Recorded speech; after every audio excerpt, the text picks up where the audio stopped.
نصائح للناس اللي ناويين انهم يحلوا في العواشر ديال العيد الكبير. باغي تحل يا اخي، خاصك ولا بد ان هذه المساله تعرفها، ان الحلال في العيد الكبير عنده ايجابيات وعنده سلبيات كثيره، وهي اللي غادي نذكر لك في هذا الفيديو. اول حاجه خاصك تعرفها من هذه السلبيات هي انه الا كان عندك المحل كيدخلوا ليه الناس، خاصك هذه الفتره ديال العيد قبل العيد بواحد النهار ولا يومين الا كنتي ناوي تحل، ربما نص نهار الاخر ديال العيد ونهار قبل العيد ونهار بعد العيد، ديك السيمانه كلها راه كيكونوا الناس سادين من طبيعه الحال، وكيكون واحد الضغط على الناس اللي حالين. خاصك تحاول ما امكن دير شي كونطوار في الباب، ما تخليش شي واحد يدخل عندك المحل وما تخلي حتى حاجه فوق الكونطوار باش تخدم مرتاح. من هاد الناحيه هادي ما يكونش بالك مشغول وتبقى حاضي الناس اللي داخلين واللي خارجين، هذا هز هذا ما خلص هذا خلص. باش تهنى من هاد المساله هادي غير السيستيم ديال المحل والديزاين، دير واحد الكونطوار كيف ما بغى يكون النوع ديالو، المهم شي حاجه اللي تخلي البشر ما يدخلش عندك المحل، وانت ديك الساعه سربي على خاطرك وما تزربش يا اخي الله يرضي عليك، وما ديرش الفرزيات سربي الكليان هو الاول وتخلي الناس، لا، دير واحد النظام هو اللي سابق عطيه، وخدم نتايا ودير راسك الاعصاب ديالك في الثلاجه وخليهم جامدين ما تخدمهمش، والعاطفه ما تخدمهاش، وخدم كانك بغيتي تسلك واحد 4 ايام ولا 3 ايام ولا 6 ايام ديال الخدمه بهذه الطريقه هذه. دير هذه الطريقه في الخدمه مؤقته، يعني كانك في حاله مستعجله، يعني خاصك تداويها ولا بد بهذه الطريقه هذه. دير بحال ما كتسمع، بحال اللي ما كتشوف، بحال اللي مدوخ شي شويه، بحال اللي مكلخ، ولكن انت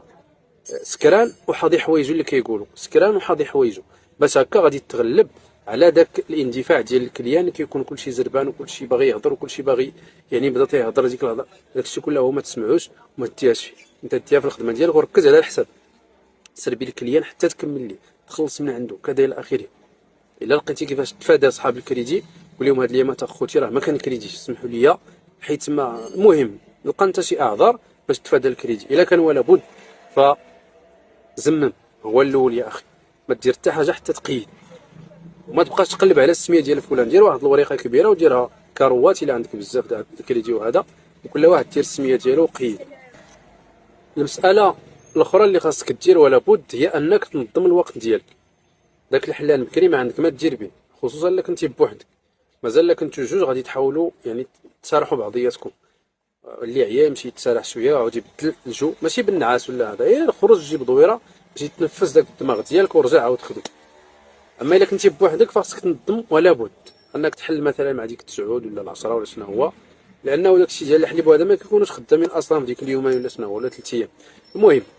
انك تنظم الوقت ديالك، داكشي اللي ما غاديش تكلف راسك بواحد الجهد اللي هو غادي يتضاعف وغادي تعيا في النهار الاول ولا الثاني وغادي تصبح ناعس بمره. اللهم نظم الوقيته ديالك، وقيت الغدا سد وسير تغدى مع راسك وارتاح واحد الساعه ولا ساعه ونص،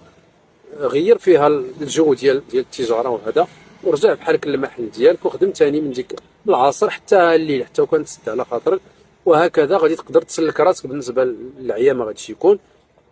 وبالنسبه لذاك الستريس ديال الناس داخلين خارجين ما عرفتيش شكون اللي هز شكون اللي حط شكون اللي كذا، اما ديك الهضره ديالها هي عندي هادي وكيخرج راه كتوقع لك الا خليتي المحل كما هو محلول وكيدخلوا الناس. اما الا درتي الكونطوار فانت كتضمن ان ما غتخرج حتى حاجه الا بيديك، الا هزيتيها بيديك من المحل حتى داك الكونطوار خوي ما تخلي فيه حتى حاجه الا السلعه اللي كتسربي للناس. والامور اللي كتباع ولا الحوايج اللي كيتباعوا في هذه الايام راه معروفه، كيتباعوا يعني ليموناد، يعني داكشي ديال الثلاجه، الياغورت والمشتقات ديال الحليبيه وهذا، وبعض الامور يعني قبل العيد كتباع ديك العطريه وهذاك الشيء، ولكن من العيد سميتو كيتباعوا غير هاد الثلج خصوصا الثلج هما اللي كيخدم،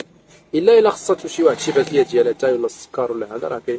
اما الامور الاخرى اللي فيها تماره وعبور وكذا راه كنظن ما كيتباعوش في هاد الايامات ديال العواشر. وهذا ما كان، نتمنى تستافدوا وتجيروا بهذه النصائح لانها عن تجربه كنقولها لكم، لانك الا خليتي المحل كما هو كيدخلوا الناس وكيهزوا داكشي اللي بغاو وكذا راه غادي ترون وغادي يدخل عليك غير 5 6 7 الناس للمحل، راه ما باقي تعرف لا اللي سابق ولا اللي ما سابق ولا اللي خصك تسربيه ولا اللي ما خصكش تسربيه ولا اللي خدا بالكريدي ولا اللي ما خداش، لانه ما غاديش يكون عندك الوقت باش تعقل على كل شيء، والدماغ ديالك كتضيف ليه شي حاجه اللي انت في غنى عنها وممكن تتفاداها. الا وهي الا خليتي الناس يدخلوا للمحل،